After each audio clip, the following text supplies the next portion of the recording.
घंटों सड़क जाम करेंगे नमाज पढ़ने के नाम पे, और नमाज पढ़ने की जगह आपके ईदगाह होगा, आपका मस्जिद होगा, सड़क नहीं हो सकती। तो ठीक तो कहा कि आप उदंडता करेंगे। पथराव जो वहाँ पे हुआ वो दो मुस्लिम पक्षों में पथराव हुआ है, हिंदू पक्ष उसमें कहीं भी नहीं है, प्रशासन कहीं भी नहीं है। ठीक ठीक तो बोला है, ठीक बोला है। सड़क चलने के लिए होती है, और जो लोग ये बोल रहे हैं ना, उनको हिंदुओं से अनुशासन सीखना चाहिए। 66 करोड़ लोग प्रयागराज में आए, देश की आधी जनता, और 66 करोड़ लोग, कहीं कोई लूटपाट नहीं, कहीं कोई आगजनी नहीं, कहीं कोई छेड़खानी नहीं, कहीं कोई तोड़फोड़ नहीं, कहीं पे कोई अपहरण नहीं। ये होती है अनुशासन, यह है धार्मिक अनुशासन। श्रद्धा भाव के साथ आए, महास्नान में भागीदार बने, फिर अपने गंतव्य की तरफ चले गए। पर्व और त्यौहार या कोई इस प्रकार के कार्यक्रम उच्छृंखलता और उदंडता करने के माध्यम नहीं बनने चाहिए। अगर आपको सुविधा चाहिए तो उस अनुशासन को भी मानना सीखिए। आप मुझे बताइए, आप तुलना कर रहे हैं कांवड़ यात्रा की। कांवड़ यात्रा हरिद्वार से लेकर के और गाजियाबाद तक या उन क्षेत्रों में जाती है तो सड़क पे ही चलेगी। क्या हमने किसी परंपरागत मुस्लिम जुलूस को कभी रोका? कभी नहीं रोका। मुहर्रम के जुलूस निकलते हैं। हाँ, ये जरूर कहा कि भाई ताजिया की साइज थोड़ा छोटा करिए, इसलिए करिए क्योंकि तुम्हारी सुरक्षा के लिए हाई टेंशन तार होंगे, हाई टेंशन तार बदलेंगे नहीं तुम्हारे लिए, उसके साइज कम करो, क्योंकि हाई टेंशन की चपेट में आओगे मर जाओगे। और यही होता है। कांवड़ यात्रा में भी कई लोग, कांवड़ यात्रियों में भी उनको बोला जाता है डीजे की साइज छोटा करो, और जो नहीं करता उसमें हम लोग सख्ती करते हैं। कानून तो सबके लिए बराबर लागू किया जा रहा है, तो आप कैसे तुलना कर दे रहे हैं फिर उसको? ईद में कौन सा प्रदर्शन करेंगे? आप घंटों सड़क जाम करेंगे नमाज पढ़ने के नाम पे, और नमाज पढ़ने की जगह आपके ईदगाह होगा, आपका मस्जिद होगा, सड़क नहीं हो सकती है। और इसके लिए अगर बोला जा रहा है, आप मानेंगे नहीं, तो ठीक तो कहा कि आप उदंडता करेंगे। पथराव जो वहाँ पे हुआ वो दो मुस्लिम पक्षों में पथराव हुआ है, हिंदू पक्ष उसमें कहीं भी नहीं है, प्रशासन कहीं भी नहीं है। प्रशासन तो बीच बचाव के लिए गया। हर अच्छे कार्य का विरोध होता है, वैसे ही वक्फ संशोधन विधेयक पर भी ये हो हल्ला हो रहा है।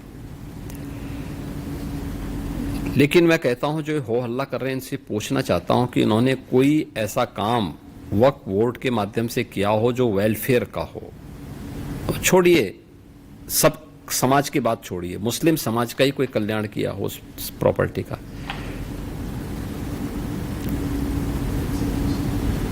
ये व्यक्तिगत स्वार्थ का एक अड्डे बने हुए हैं। चंद लोगों के लिए लूट खसोट के अड्डे बने हुए हैं। किसी भी सरकारी प्रॉपर्टी पर जबरन काबिज करने का एक माध्यम बना हुआ है। और रिफॉर्म इस समय की मांग है, हर रिफॉर्म का विरोध होता है, लेकिन देश काल और परिस्थिति के अनुसार हमें उस प्रकार के रिफॉर्म के लिए तैयार होना चाहिए।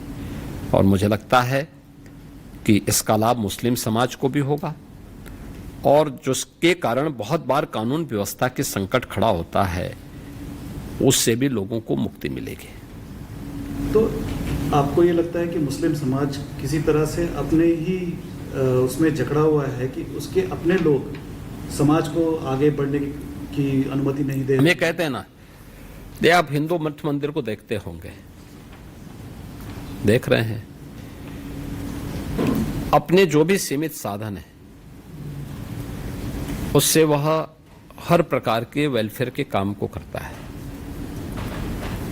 साधन सीमित हैं, गवर्नमेंट के सपोर्ट बहुत कम सपोर्ट, ना के बराबर सपोर्ट है, लेकिन वह स्कूल भी चलाता है, गौशाला भी चलाता है, संस्कृत पाठशाला भी चलाता है, यज्ञशाला भी चलाता है, अन्नपूर्णा यानी अन्न क्षेत्र भी चलाता है, मेडिकल कॉलेजेस भी चलाते हैं, वहाँ पे हॉस्पिटल भी चलाते हैं, और भी अन्य तमाम अच्छे इंस्टीट्यूशंस संचालित करते हैं, गरीब बच्चों के लिए स्कॉलरशिप देते हैं, उन्हें हर प्रकार की सुविधाएं देते हैं।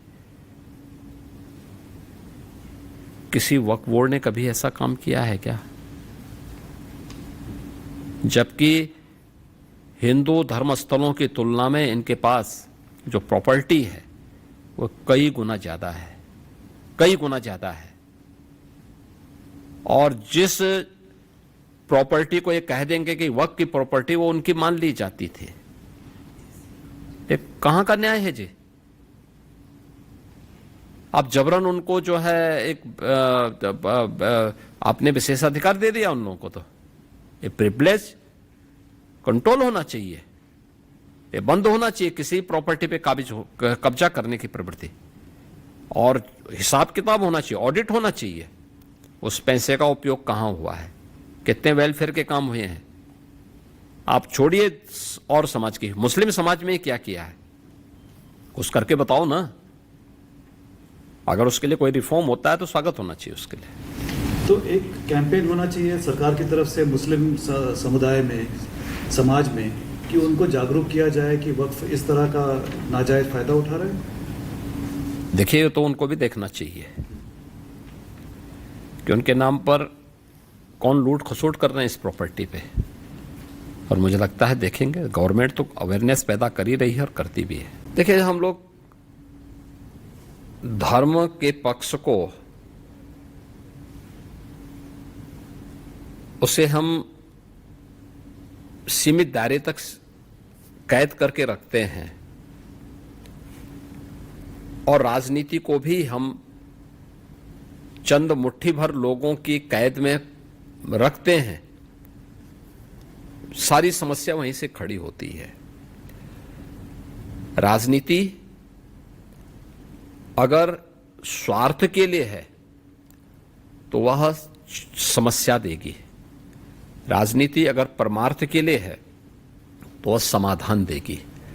हमें तय करना होगा कि हमें समाधान का रास्ता अपनाना है या समस्या का रास्ता अपनाना है।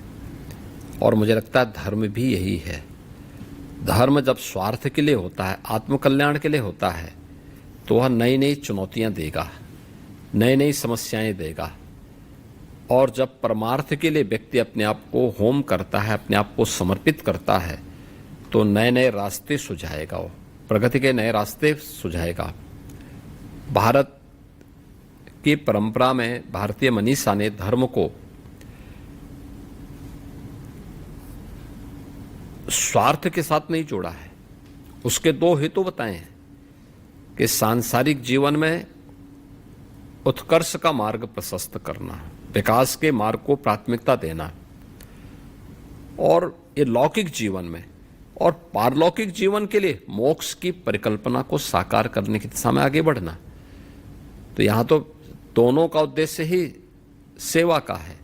तो सेवा भाव के साथ आगे बढ़ना, मुझे लगता है वह एक राजनीति एक प्लेटफॉर्म है, और उस सेवा भाव को आगे बढ़ाने के एक प्लेटफॉर्म के रूप में उसका उपयोग किया जा रहा है।